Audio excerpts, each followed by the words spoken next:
এই কেকটা হচ্ছে একটা রাজকুমারী কেক, কারণ এই কেকটার মাথার উপরে বসবে সুন্দর একটা মুকুট। ক্রাউন কেকগুলো কিন্তু বর্তমানে এখন অনেক বেশি ভাইরাল, কয়েকটা পেজে আমি দেখেছি এত সুন্দর করে বানিয়েছে। ওইগুলো দেখে আমারও অনেক বেশি মন চাচ্ছিল যেন একটা ক্রাউন কেকের অর্ডার আসে আর আমি বানাতে পারি। ক্লায়েন্ট আমাকে যে রেফারেন্স পিকচারটা দিয়েছিল ওইটার মধ্যে কোনো ক্রাউন ছিল না, কিন্তু অর্ডারটা কনফার্ম করার পরে আপু আমাকে জিজ্ঞাসা করলো যে ক্রাউন অ্যাড করলে এক্সট্রা চার্জ অ্যাড হবে কিনা। আপুকে আমি জানালাম যে ক্রাউনটা যেহেতু আমাদের এক্সট্রা কিনে আনতে হবে, এর জন্য ওই টাকাটা অ্যাড হবে। এরপর আপু মানাই করে দিয়েছিল, বাট আমি আপুকে বললাম যে আপু এই ধরনের কেকের উপরে যদি ক্রাউন সেট করা যায় তাহলে কিন্তু দেখতে অনেক বেশি সুন্দর লাগে। দেন আপু আমার কথা শুনে রাজি হয়েছিল যে ঠিক আছে একটা ক্রাউন দিয়ে দিয়েন। আমি তো মহা খুশি যে ফাইনালি আমিও একটা প্রিন্সেস কেক করতে পারবো।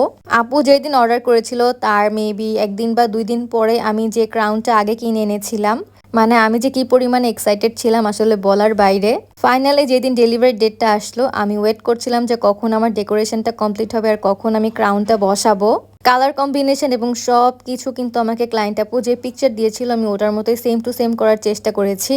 কেকটা ছিল মাত্র 1.5 পাউন্ডের মধ্যে। আসলে 1.5 পাউন্ডের মধ্যে 2 টিয়ার কেকে বেশি ডিজাইন দেওয়া যায় না, বাট যতটুকু পসিবল হয়েছে আমি সবকিছুই করে দেওয়ার চেষ্টা করেছি। এর থেকে বেশি দিলে আসলে অনেক বেশি হিজিবিজি লাগতো আর দেখতে একদমই ভালো লাগতো না। তো এটার মধ্যে আমার যতটুকু পসিবল হয়েছে আমি একদম সুন্দর করে ফুটিয়ে তোলার চেষ্টা করেছি। এরপর যেখানে যা যা দেয়া ছিল আমি সবকিছু দিয়ে দেওয়ার চেষ্টা করেছি আর তারপর আমার ডেকোরেশনটা কমপ্লিট হয়ে গিয়েছে। অ্যান্ড এই তো অবশেষে আমি আমার ক্রাউনটা বসিয়ে দিচ্ছিলাম। দেখেন কতটা সুন্দর লাগছে বসানোর পরে।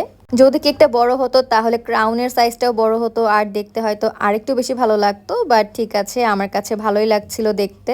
ছবি বা ভিডিওর থেকে আসলে সামনাসামনি বেশি ভালো লাগছিল। তারপরেও ক্লায়েন্ট আপু অনেক পছন্দ করেছে। আপনাদের কেমন লাগলো আমাকে অবশ্যই কমেন্ট করে জানাবেন। আজকের মতো এই পর্যন্তই। আল্লাহ হাফিজ।